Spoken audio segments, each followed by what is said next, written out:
નમસ્તે. કેમ છો મિત્રો? શું તમે જાણો છો?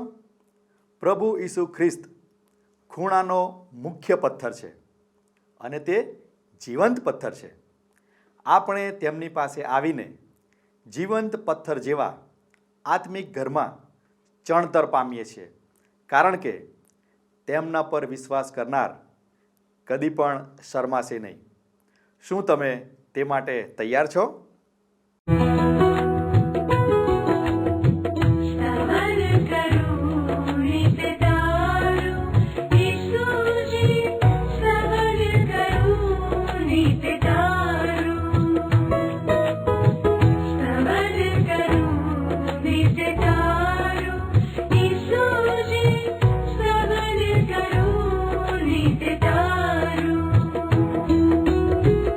आज सवारे साध सुनी तऊ महिमा करूं प्रभु तारो, महिमा करूं प्रभु तारो, स्तवन करूं नित्य तारो.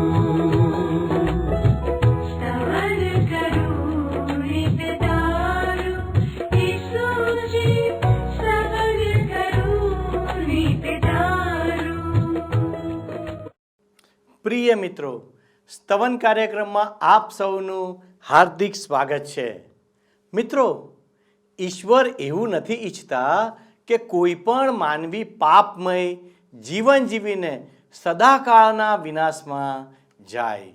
આપણે બધાએ પાપ કર્યું છે અને ઈશ્વરના મહિમાથી અધૂરા રહીએ છીએ. બાઇબલ જણાવે છે કે એક દિવસ એવો આવશે જ્યારે ઈશ્વર જગતનો ન્યાય કરશે અને દોષિત જનો નર્કમાં જશે. પરંતુ ઈશ્વરે ઈસુ ખ્રિસ્તમાં આપણા માટે મુક્તિની વ્યવસ્થા કરી છે અને જેઓ આ મુક્તિ પ્રાપ્ત કરે છે તેમના માટે કોઈ સજા નથી. આપણા તારણહાર ઈસુ ખ્રિસ્તનો જન્મ યહૂદી પ્રજામાં થયો હતો, પરંતુ તેઓને પણ આજે મુક્તિની જરૂર છે. હાલમાં આપણે રોમનોને લખેલા પત્રના પુસ્તકનો અભ્યાસ કરી રહ્યા છીએ. આજે આપણે રોમનોનો પત્ર તેનો 9મો અધ્યાય અને તેની 22 થી 33 કલમોનો અભ્યાસ કરીશું. આજે આપણે જાણીશું કે યશાયા પ્રબોધક અને હોશિયા પ્રબોધકની ભવિષ્યવાણી મુજબ યહૂદીઓમાંથી ફક્ત શેષ લોકો જ મહાવિપત્તિ કાળ પછી બચાવ પામશે અને વિદેશીઓ પણ પ્રભુ ઈસુ ખ્રિસ્ત પર વિશ્વાસ દ્વારા ઈશ્વરના લોકો બનશે અને તેઓ પણ જીવંત ઈશ્વરના સંતાનો કહેવાશે. તો ચાલો દર્શક મિત્રો, આપણે આજનો અભ્યાસ શરૂ કરીએ. આજે આપણે બાઇબલમાં નવા કરારના વિભાગમાં આવેલ રોમનોને લખેલા પત્રના 9મા અધ્યાયની 22મી કલમથી આપણો અભ્યાસ આગળ વધારીશું. રોમન લોકોને લખેલા પત્રના 9મા અધ્યાયની 22 થી 24 કલમો જોશો. અહીં પ્રેષિત પાઉલ શું કહે છે, સાંભળો. એ જ પ્રમાણે ઈશ્વરે જે કર્યું છે તે સાચું છે. ઈશ્વર પોતાનો કોપ તથા સામર્થ્ય બતાવવા માંગતા હતા. જે માણસો ઈશ્વરના કોપને પાત્ર હતા અને નાશને માટે તૈયાર હતા, તેમના ઉપર તેમ કરવામાં ઈશ્વરે ખૂબ ધીરજ રાખી. તે તેમનો મહિમા પ્રગટ કરવા માંગતા હતા. તેથી આપણે જેવો તેમની કૃપાના પાત્રો છીએ અને જેમને તેમણે તેમનો મહિમા મેળવવા તૈયાર કર્યા છે, તેમનામાં પોતાનો મહિમા પ્રગટ કર્યો છે. કારણ પોતાનો ઉત્તમ મહિમા પ્રગટ કરવા તેમણે આપણને દયાના પાત્રો તરીકે તૈયાર કર્યા છે. આપણને તેમણે ફક્ત યહૂદીઓમાંથી જ નહીં પણ બિન યહૂદીઓમાંથી પણ આમંત્રણ આપ્યું છે. તમે જોયું મિત્ર, આ રોમનોને પત્રના લેખક પાઉલે ક્યારનીએ એ હકીકત તો પ્રસ્થાપિત કરી જ દીધી છે કે ઈશ્વર તેમની સર્વોપરિતાના રહસ્યમાં અને ગૌરવમાં તેમની ઈચ્છા પ્રમાણે કરવા સ્વતંત્ર છે. હવે પ્રેષિત પાઉલ દર્શાવે છે કે ઈશ્વરના કોપને પાત્ર એવા માણસો સાથે ઈશ્વર ધીરજપૂર્વક અને દયાથી કામ લે છે. ઈશ્વરે એમને કાંઈ નાશ માટે નિર્મિત કર્યા નહોતા. એમના પાપને કારણે અને એમના ઈશ્વર વિરુદ્ધના બંડને કારણે એમણે ઈશ્વરનો કોપ પોતાના ઉપર વેરી લીધો છે.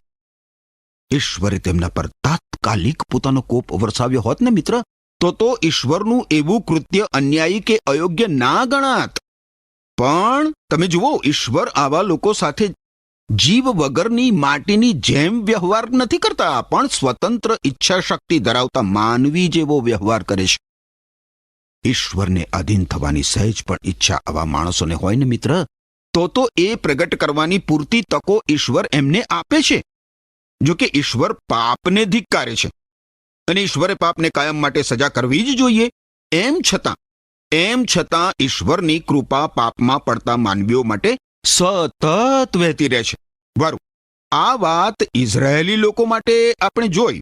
પણ હવે 25 થી 9મા અધ્યાયનો જે છેલ્લો વિભાગ શરૂ થાય છે, એમાં બિન યહૂદી લોકોની પસંદગી અંગે બાઇબલમાં બિન યહૂદી લોકો માટે ઈશ્વરે કરેલી ભવિષ્યવાણી આપવામાં આવી છે. અત્યાર સુધીમાં મિત્ર પ્રેષિત પાઉલે એ સ્પષ્ટ કરી દીધું છે કે ઈશ્વરે પોતાની સંપૂર્ણ અને માન્ય ઈચ્છા અનુસાર ઇઝરાયેલી પ્રજાની, યહૂદી પ્રજાની પસંદગી કરી હતી. પરંતુ એ ઇઝરાયેલી પ્રજાની લાયકાતને કારણે નહીં. ઈશ્વરે એક પ્રજાને પસંદ કરી અને એ પ્રજામાંથી જે ઈશ્વરગમ વળ્યું એનો ઈશ્વરે ઉદ્ધાર કર્યો. અરે એટલું જ નહીં, જો કે એ પ્રજામાંથી બહુ જ ઓછા લોકો, શેષ ભાગ જૂજ લોકો ઈશ્વરગમ વળ્યા. પરંતુ આજે ઈશ્વર બિન યહૂદી લોકોમાંથી પણ લોકોને પોતાના લોક બનાવવા માટે, પોતાના નામ માટે આમંત્રણ આપી રહ્યા છે. જુઓ 25મી અને 26મી કલમ, રોમન લોકોને લખેલો પત્ર 9મો અધ્યાય 25 અને 26 કલમમાં શું લખ્યું છે? હોશિયાના પુસ્તકમાં લખેલું છે, જે પ્રજા મારી નથી તેને હું મારી કરીશ, જે રાષ્ટ્ર ઉપર મેં પ્રેમ કર્યો નથી તેને હું વહાલું કરીશ. અને જે જગ્યાએ તેમને કહેવામાં આવેલું કે તમે મારી પ્રજા નથી, તે જ જગ્યાએ તેઓ જીવંત ઈશ્વરના પુત્રો કહેવાશે. આ ટાચણ મિત્ર હોશિયાના પુસ્તકના 2 અધ્યાયની 23મી કલમ પ્રમાણે છે અને એ ઇઝરાયેલી પ્રજાના સંદર્ભમાં ટાંકવામાં આવ્યું છે. પ્રેષિત પિતર આ કલમ એના સમયમાં રહી ગયેલા વિશ્વાસ કરનાર અને ઇઝરાયેલી પ્રજાને ચિરસ્થાયી કરનાર શેષ ભાગ સમાન લોકોના સંદર્ભમાં આ ભવિષ્યવાણી ટાંકે છે. એના લોકમાંથી જે લોકો ઈસુ ખ્રિસ્તને શરણે આવ્યા હતા એમને ઉદ્દેશીને પિતર શું કહે છે? સાંભળો. પિતરે લખેલો પહેલો પત્ર 2 અધ્યાય 9મી અને 10મી કલમ. તમારી પાસે પ્રેમ સંદેશનું પુસ્તક હોય તો તમે જુઓ. પિતરે લખેલો પહેલો પત્ર 2 અધ્યાય 9 અને 10 કલમ. શું લખ્યું છે અહીંયા? પિતર શું કહે છે? પણ તમે તો પસંદ કરેલી પ્રજા, રાજાના યજ્ઞકારો, પવિત્ર રાષ્ટ્ર અને ઈશ્વરના પોતાના લોક છો. અંધકારમાંથી પોતાના અદ્ભુત પ્રકાશમાં આમંત્રણ આપનાર ઈશ્વરના આશ્ચર્યકારક કાર્યો પ્રગટ કરવા માટે તમને પસંદ કરવામાં આવ્યા છે. કહે છે કે એક સમયે તમે ઈશ્વરના લોક ન હતા, પણ હવે તમે તેમના લોક છો. એક સમયે તમે ઈશ્વરની દયાનો અનુભવ કર્યો નહોતો, પણ હવે તમે તેમની દયા પ્રાપ્ત કરી છે. હવે મિત્ર, રોમન લોકોને લખેલા પત્રના 9મા અધ્યાયની 26મી કલમમાં જે એક બીજી ભવિષ્યવાણી છે, એ હોશિયા સંદેશવાહકનું પુસ્તક છે, બાઇબલમાં જૂના કરારના વિભાગમાં, એના પહેલા અધ્યાયની 10મી કલમમાંથી લેવામાં આવી છે. એ ભવિષ્યવાણી આ પૃથ્વી પરના હયાત હોય એવા અને ભવિષ્યમાં હોનાર બિન યહૂદી લોકોના સંદર્ભમાં છે કે જેઓ વર્તમાન સમયમાં કે ભવિષ્યમાં પ્રભુ ઈસુ ખ્રિસ્તને શરણે આવશે. બાઇબલમાં નવા કરારના વિભાગમાં પ્રેષિતોના કાર્ય નામનું પુસ્તક જે છે એના 15મા અધ્યાયની 17મી કલમમાં લખ્યું છે, તેથી સર્વ લોકો પ્રભુને શોધશે, જેમને મેં મારા પોતાના થવા આમંત્રણ આપ્યું છે એવા સર્વ બિન યહૂદીઓ પણ શોધશે. જોયું તમે મિત્ર? અને એટલે ઈશ્વરે પોતાના સેવકોની મારફતે યુરોપ ખંડમાં પણ પોતાનો સંદેશો પહોંચાડ્યો. યુરોપના લોકો ચડિયાતા હતા એટલે નહીં. હવે તમે જુઓ રોમન લોકોને લખેલા પત્રના 9મા અધ્યાયની 16મી કલમ. 9મા અધ્યાયની 16મી કલમમાં પ્રેષિત પાઉલ શું કહે છે? અહીં કહે છે, રોમન લોકોને લખેલો પત્ર 9મો અધ્યાય 16મી કલમ. આથી પસંદગીનો આધાર માણસની ઈચ્છા કે કાર્ય ઉપર નહીં, પણ ફક્ત ઈશ્વરની દયા ઉપર છે. કારણ કે શાસ્ત્ર વચન ઇજિપ્તના રાજા ફેરો વિશે કહે છે કે તારી મારફતે હું મારું સામર્થ્ય દર્શાવું અને મારું નામ આખી પૃથ્વી ઉપર જાહેર થાય, માટે મેં તને રાજા બનાવ્યો છે. હવે હું આ માટે ઈશ્વરનો આભાર માનું છું મિત્ર. 16મી કલમમાંની હકીકત કેટલી બધી અદ્ભુત છે. ઈશ્વરે પછી પોતાનો સંદેશ એશિયા ખંડમાં અને પૃથ્વી પર ચારે કોર પહોંચાડ્યો છે. હવે આગળ 9મા અધ્યાયની 27 અને 28 કલમ તમે જુઓ તો ત્યાં લખવામાં આવ્યું છે કે યશાયા ઇઝરાયેલીઓ વિશે પોકાર કરે છે. જો કે ઇઝરાયેલીઓ સમુદ્રની રેતીના કણ જેટલી હોય તો પણ તેમનામાંથી થોડા જ ઉદ્ધાર પામશે. કારણ ઈશ્વર પોતે ફરમાવેલી સજાનો પૂરેપૂરો અમલ પૃથ્વી ઉપર વિના વિલંબે કરશે જ કરશે. અહીં મિત્ર રોમનોને પત્રનો લેખક પાઉલ યશાયા સંદેશવાહકના પુસ્તકના 10મા અધ્યાયની 22 અને 23 કલમો ટાંકે છે. અત્યંત કઠિન સતામણીના સમયમાં ઇઝરાયેલમાંથી બહુ જ જૂજ લોકોનો ઉદ્ધાર થશે મિત્ર. અત્યારે પૃથ્વી ઉપર આશરે 150 લાખ કરતા વધારે યહૂદીઓ છે. સતાવણીના અત્યંત કઠિન સમયમાં માત્ર 1,44,000 યહૂદીઓ જ ઉદ્ધાર પામશે. અને એટલે તમે જુઓ, ઉદ્ધાર પામનારની ટકાવારી કેટલી બધી નહીવત છે. યહૂદી પ્રજાના હકમાં હંમેશા શેષ ભાગ જ રહ્યો છે. બિન યહૂદી લોકોમાંથી પણ શેષ ભાગ ઉદ્ધાર પામશે. આવું શા માટે છે એ મને ના પૂછતા તમે. પણ યાદ રાખો, ઈશ્વર કૃપા કરે છે. અરે ઈશ્વર જો એક માણસનો પણ ઉદ્ધાર કરે ને મિત્ર, તો એ ઈશ્વરની કૃપા છે, કારણ કે ઈશ્વરની દયા માટે આપણે કોઈ જ લાયક નથી. હવે 29મી કલમ જોશો. યશાયાએ પહેલા કહ્યું હતું, જો સર્વસમર્થ પ્રભુએ આપણી જાતિના થોડાક માણસો પણ રહેવા દીધા ન હોત તો આપણી હાલત સદોમ અને ગમોરા શહેરોના જેવી થઈ હોત. અહીં પ્રેષિત પાઉલ યશાયા સંદેશવાહકનું પુસ્તક 1લો અધ્યાય અને એની 9મી કલમ ટાંકે છે મિત્ર. આ હચ મચાવી નાખે એવું વિધાન છે, પરંતુ ઈશ્વરની સર્વોચ્ચતાને બંધ બેસતું સત્ય છે. ઈશ્વરે જો દયા દર્શાવી ના હોત અને થોડા પણ માણસોનો ઉદ્ધાર કર્યો ના હોત તો પસંદ કરાયેલી પ્રજાના હાલ હવાલ પણ એ સદોમ અને ગોમોરા શહેર જેવા થયા હોત. ગર્વથી ફૂલાતા ફરીસી લોકોને અને પ્રભુ ઈસુ ખ્રિસ્તના કહેવાતા અનુયાયીઓના ગર્વને આ કેટલી જોરદાર થપ્પડ છે. મારા વાલા મિત્ર, માત્ર ઈશ્વરની કૃપા જ આપણને નર્કમાં જતા બચાવે છે.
હવે આગળ તમે 30મી કલમનું વિધાન જુઓ. ઇઝરાયેલ અને શુભ સંદેશ એ શીર્ષક નીચે રોમન લોકોને લખેલા પત્રના 9મા અધ્યાયની 30મી કલમમાં પ્રેષિત પાઉલ કહે છે, તો આપણે શું કહીશું? એ જ કે જે બિન યહૂદીઓ પોતાને ઈશ્વરની સાથે સીધા સંબંધમાં લાવવા માંગતા હતા, તેઓને વિશ્વાસ કરવા દ્વારા તેમની સાથે સીધા સંબંધમાં લાવવામાં આવ્યા છે. હવે આ વિધાન તમે વિચાર કરો, કેટલું બધું ઉત્તેજનદાયક છે. બિન યહૂદીઓએ કલ્પના પણ ના કરી હોય કે કોઈ સુકૃત્યો પણ કર્યા ના હોય, તો પણ તેઓ વગર પ્રયત્નથી ઈસુ ખ્રિસ્ત પર વિશ્વાસ કરવા દ્વારા મુક્તિ પ્રાપ્ત કરી શકે છે, પોતાના દુષ્કર્મોના બંધનોમાંથી, પોતાના પાપોની શિક્ષામાંથી. કારણ કે ઈશ્વરે તેમનો ઉદ્ધાર કરવાની ઈચ્છા સેવી અને એ માટે ઈશ્વરે જરૂરી પ્રબંધ પણ કર્યો. હવે જુઓ 31મી કલમમાં શું લખવામાં આવ્યું છે. અહીં લખવામાં આવ્યું છે કે એથી ઉલટું પસંદ કરાયેલા લોક તેમને ઈશ્વરની સાથે સીધા સંબંધમાં લાવે તેવા નિયમની શોધ કરતા હતા, પણ તે મેળવી શક્યા નહીં. ઇઝરાયેલી લોકો ઈશ્વર સાથે સીધા સંબંધમાં આવવા માટે નિયમ પાલન ઉપર આધાર રાખતા હતા મિત્ર, પરંતુ એમને એવો કોઈ જ નિયમ મળ્યો નહીં. આ 31મી કલમમાંનું વિધાન બીક લગાડે એવું છે. યહૂદી પ્રજાએ મોશેના નિયમશાસ્ત્રના પાલન દ્વારા ઈશ્વર સાથે સીધા સંબંધમાં આવવાનો પ્રયત્ન કરે જ રાખ્યો. એટલે કે એમણે સ્વપ્રયત્નથી મુક્તિ કમાવવાની ખેવના રાખ્યા કરી, પરંતુ એ દ્વારા એમને મુક્તિ મળી શકી નહીં. એ દ્વારા તેઓ ઈશ્વર સાથે સીધા સંબંધમાં આવી શક્યા નહીં. આજે મિત્ર જે યહૂદી લોકો છે, ઇઝરાયેલી પ્રજા છે, એની સામે તમે જરા જુઓ. યહૂદી લોકોમાંથી કેટલા થોડા લોકો પ્રભુ ઈસુ ખ્રિસ્તને શરણે આવ્યા છે? ધર્માંધ લોકો સુધી ઈસુ ખ્રિસ્તનો શુભ સંદેશ પહોંચાડવો એ અત્યંત કઠિન બાબત છે. જે લોકો એમ માને છે કે પોતે ધાર્મિક છે, ધર્મદાન કરે છે, ધાર્મિક ક્રિયાકાંડો નિયમિત રીતે કરે છે, પુણ્યકર્મો કરે છે, એટલે ઈશ્વરે તેમનો સ્વીકાર કરવો જ જોઈએ અને ઈશ્વરે તેમને મુક્તિ આપવી જ જોઈએ. એવા લોકો પ્રભુ ઈસુ ખ્રિસ્તમાં ઈશ્વરે કરેલી માનવ મુક્તિનો સ્વીકાર કરતા નથી અને પોતાના પાપોની શિક્ષામાંથી, પોતાના દુષ્કર્મોના બંધનમાંથી, મુક્તિથી વંચિત રહી જાય છે. એવા લોકો પ્રભુ ઈસુ ખ્રિસ્તના શુભ સંદેશનો બહિષ્કાર કરે છે. મિત્ર, જો તમારે તમારા પાપોની શિક્ષામાંથી ઉગરી જવું હોય, તમારા દુષ્કર્મોના બંધનોમાંથી મુક્તિ પ્રાપ્ત કરવી હોય, તો પ્રભુ ઈસુ ખ્રિસ્તમાં તમારે માટે ઈશ્વરે કરેલી મુક્તિ યોજનાનો સ્વીકાર કરીને ઈસુ ખ્રિસ્તને શરણે આવવાની જવાબદારી તમારી છે મિત્ર. જે કોઈ ઈશ્વર પાસે આવવા ચાહે તે મુક્તપણે ઈશ્વર પાસે આવી શકે છે. પ્રભુ ઈસુ ખ્રિસ્તને શરણે આવવા ઈશ્વર દરેક વ્યક્તિને આમંત્રણ આપે છે. પ્રભુ ઈસુ ખ્રિસ્ત કહે છે કે મારી પાસે આવનારને હું કદી પણ કાઢી મૂકીશ નહીં. તેથી મિત્ર, બાજુ ઉપર ઊભા રહીને એવું ના કહેતા કે ઈસુ ખ્રિસ્ત માત્ર તેમના અનુયાયીઓના જ મુક્તિદાતા છે અને ઈસુ ખ્રિસ્ત મારો સ્વીકાર નહીં કરે. ના ના મિત્ર, ઈસુ ખ્રિસ્ત તમારા પણ સર્જનહાર છે અને ઈસુ ખ્રિસ્ત તમને પણ પ્રેમ કરે છે. અને એટલે તો પ્રભુ ઈસુ ખ્રિસ્તે તમારે બદલે પણ તમારા પાપોનો દંડ ક્રૂસ ઉપર ભરપાઈ કરી દીધો છે. એટલે જો તમે તમારા દુષ્કર્મોના બંધનોમાંથી મુક્ત થવા માંગતા હો, જો તમે પાપોની શિક્ષામાંથી ઉગરી જવા માંગતા હો મિત્ર, તો ઈશ્વર તો તમને ઉગારી લેવા તત્પર છે જ. પરંતુ જો તમે તમારા દુષ્કર્મોના બંધનોમાંથી, તમારા પાપોની શિક્ષામાંથી ઉગરી જવા માંગતા ના હો, તો પછી એ તમારી ઈચ્છાની વાત છે. પરંતુ હું તમને એટલું જરૂર કહીશ કે ઈશ્વર કદી ભૂલ કરતા નથી. હા, માણસો જરૂર ભૂલ કરે છે, પણ ઈશ્વર કદી જ નહીં. જુદી જુદી સરકારોમાં રહેલા પ્રધાનો અને સરકારી કચેરીઓમાં રહેલા અધિકારીઓ આયોજનમાં અને યોજનાઓમાં ભૂલ કરે છે, અને એમ છતાં આપણે એમના પર વિશ્વાસ કરીએ છીએ, કારણ કે આપણે એમને ચૂંટીને મોકલ્યા હોય છે. પણ યાદ રાખો મિત્ર, માનવ મુક્તિની યોજનામાં ઈશ્વરે કશી જ ભૂલ કરી નથી. ઈશ્વર કદી જ ભૂલ કરતા નથી. તો પછી તમે મિત્ર શા માટે પ્રભુ ઈસુ ખ્રિસ્તને શરણે આવીને ઈશ્વરે તમારે માટે કરેલી મુક્તિ યોજનાનો લાભ લેતા નથી? શા માટે મિત્ર? ઈશ્વર ન્યાયી છે, ઈશ્વર ભલા છે, ઈશ્વર સાચા છે. ઈશ્વર જે કાંઈ કરે છે તે યોગ્ય હોય છે. વારું મિત્ર, આપણે હવે રોમનોને લખેલા પત્રના 9મા અધ્યાયની છેલ્લી 2 કલમો જોઈએ, એટલે કે 32 અને 33 કલમો. જુઓ મારી સાથે સાથે. અહીં પ્રેષિત પાઉલ કહે છે, એવું શા માટે થયું? કારણ તેઓએ વિશ્વાસ કરવાને બદલે કાર્યો ઉપર આધાર રાખ્યો. તેમણે ઠોકર ખવડાવનાર પથ્થર આગળ ઠોકર ખાધી. શાસ્ત્રમાં આ પ્રમાણે લખેલું છે, જુઓ, હું સિયોનમાં એક પથ્થર મૂકું છું જેના ઉપર લોકો ઠોકર ખાશે, એક એવો ખડક કે જેનાથી લોકો પડશે, પણ જે કોઈ તેના ઉપર વિશ્વાસ કરશે તે કદી જ નિરાશ થશે નહીં. હવે અહીં મિત્ર જે ટાંચણ લેવામાં આવ્યું છે એ બાઇબલમાં જૂના કરારના વિભાગમાં યશાયા સંદેશના પુસ્તકના 8મા અધ્યાયની 14મી કલમમાંથી અને યશાયા સંદેશવાકના પુસ્તકના 28મા અધ્યાયની 16મી કલમમાંથી લેવામાં આવ્યું છે. યહૂદી લોકોએ સિયોનના પથ્થર એટલે કે પ્રભુ ઈસુ ખ્રિસ્ત વિશે ઠોકર ખાધી, જ્યારે બિન યહૂદી લોકોને પ્રભુ ઈસુ ખ્રિસ્તનો ક્રૂસ મૂર્ખતા રૂપ લાગ્યો. પણ માણસ ચાહે તો યહૂદી હોય કે બિન યહૂદી હોય, પણ જો તે પ્રભુ ઈસુ ખ્રિસ્ત પર વિશ્વાસ કરે તો એને અવશ્ય એના દુષ્કર્મોના બંધનોમાંથી, એના પાપોની શિક્ષામાંથી મુક્તિ મળે જ મળે. નમ્ર માણસ તો મિત્ર ઈસુ ખ્રિસ્ત પર વિશ્વાસ કરીને ઈસુ ખ્રિસ્તને શરણે આવશે જ, પરંતુ ગર્વિષ્ઠ માણસ ઈસુ ખ્રિસ્તનો બહિષ્કાર કરશે. નૈસર્ગિક માણસ તો હજી પણ તેની મૂર્ખતામાં મુક્તિ કમાવવાનો જ પ્રયત્ન કર્યા કરે છે. એવો માણસ હજી પણ ઈશ્વરની સર્વોપરિતાને માણસની જવાબદારી સાથે મૂકવાનો પ્રયત્ન કર્યા જ કરશે. મહદઅંશે આપણે જોઈએ મિત્ર, તો લોકો પેલી યહૂદી પ્રજાની જેમ નિયમ પાલન દ્વારા ઈશ્વરને પ્રસન્ન કરવાનો, નિયમ પાલન દ્વારા ઈશ્વર સાથે સમાધાન કરવાનો પ્રયત્ન કરે છે. માણસો એવું ધારે છે કે દાન ધર્મ કરવું, ધાર્મિક ક્રિયાકાંડો કરવા, પુણ્ય કર્મોના ઢગલે ઢગલા કરવા, સારું આચરણ કરવું વગેરે વગેરે મુક્તિ મેળવવા માટે પૂરતું છે. આપણે મિત્ર કાયદા કાનૂનની જાળમાં રાચવાનું, નિયમોની જાળમાં રાચવાનું પસંદ કરીએ જ રાખ્યું છે. પરંતુ આ 31 થી 33 કલમોમાંના પાઉલના શબ્દો આપણને ડંખે એવા છે. મુક્તિ પામવા માટેના આપણા પ્રયત્નો ક્યારેય સફળ થવાના નથી મિત્ર. આ કલમોમાં પ્રેષિત પાઉલ સમજાવે છે કે માણસો માટે મુક્તિની જે ઈશ્વરે યોજના કરી છે, એ યોજના સત્કર્મો અને પુણ્ય કર્મો ઉપર આધાર રાખતા માનવી માટે નથી.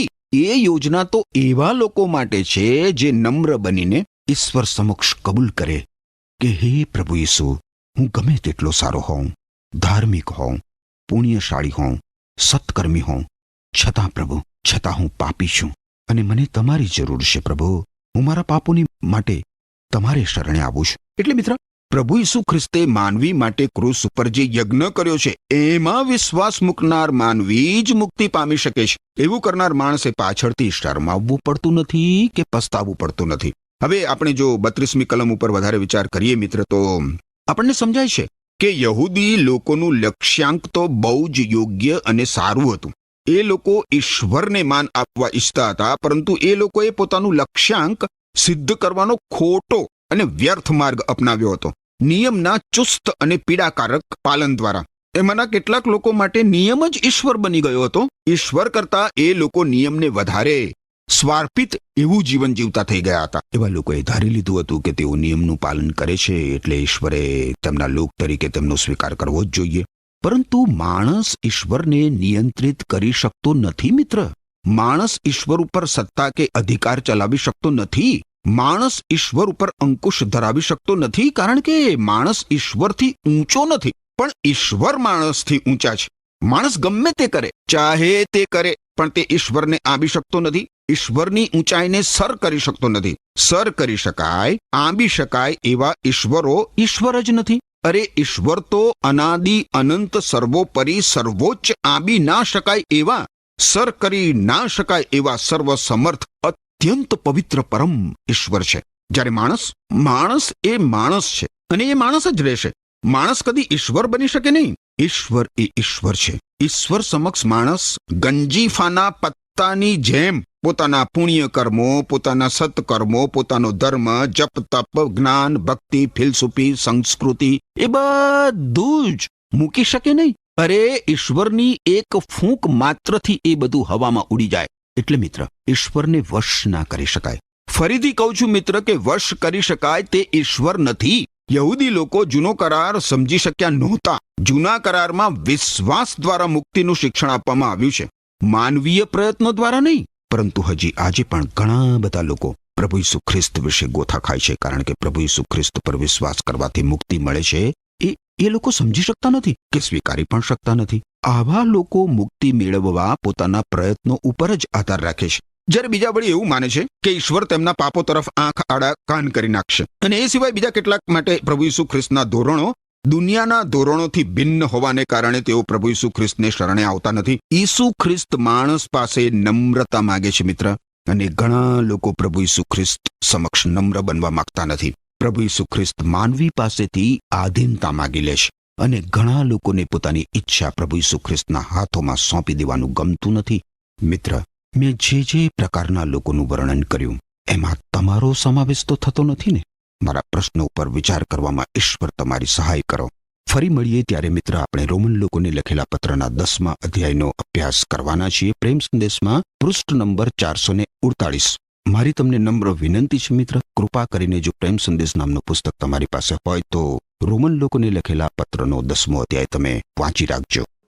પ્રિય મિત્રો, ઈશ્વરને તેમની દયા અને તેમનો કોપ તથા પોતાનું સામર્થ્ય જણાવવાનો અધિકાર છે, પરંતુ જેઓ તેમનો વિરોધ કરે છે તેઓ પ્રત્યે ઈશ્વર ખૂબ જ ધીરજ રાખે છે.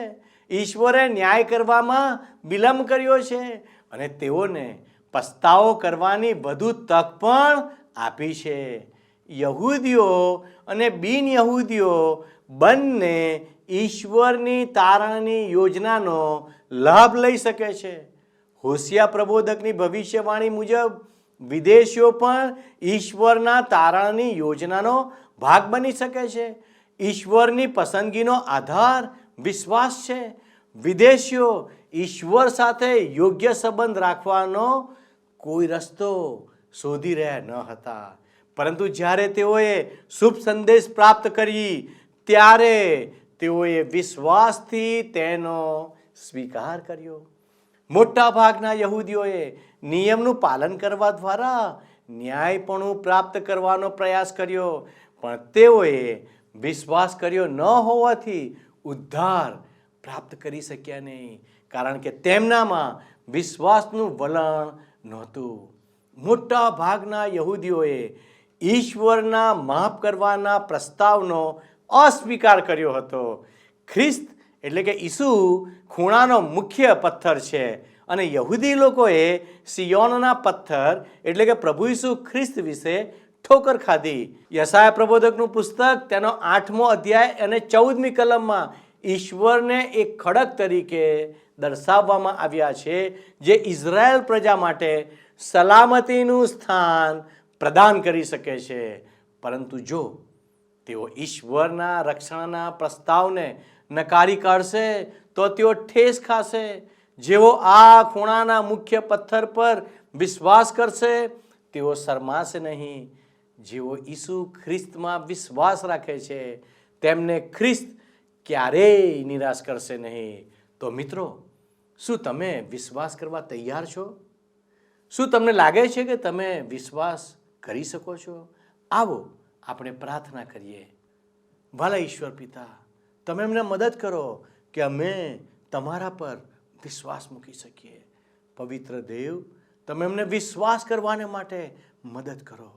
પ્રભુ, તમે અમારા વિશ્વાસમાં વધારો કરો. અમારું જીવન તમારા હાથોમાં સોંપીએ છીએ. અમારી આ પ્રાર્થના ઈસુના નામમાં માગીએ છીએ. આમેન. વાલા દર્શક મિત્રો, જો તમે વિશ્વાસ કર્યો છે તો અમે તમારા ફોનની રાહ જોઈ રહ્યા છીએ. અમારા પ્રતિનિધિ આપના માટે પ્રાર્થના કરશે અને એટલે તમે અત્યારે જ હમણાં જ અમારા પ્રતિનિધિ સાથે વાત કરશો. ઈશ્વર આપને વિશ્વાસમાં મજબૂત બનાવે અને આજનો આશીર્વાદ ઈશ્વર આપને આપો. આમેન.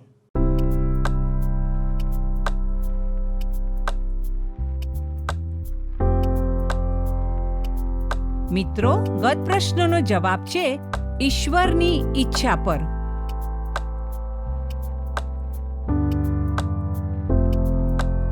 મિત્રો, આજનો પ્રશ્ન છે, ઈશ્વરે પોતાનો મહિમા પ્રગટ કરવા આપણને કેવા પાત્રો તરીકે તૈયાર કર્યા છે?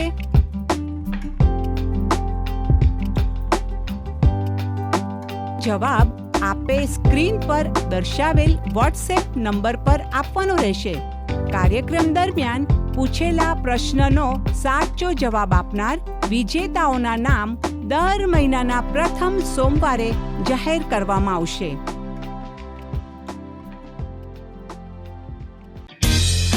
શું તમને આ કાર્યક્રમ ગમ્યો? અત્યારે જ અમને મિસ કોલ કરો.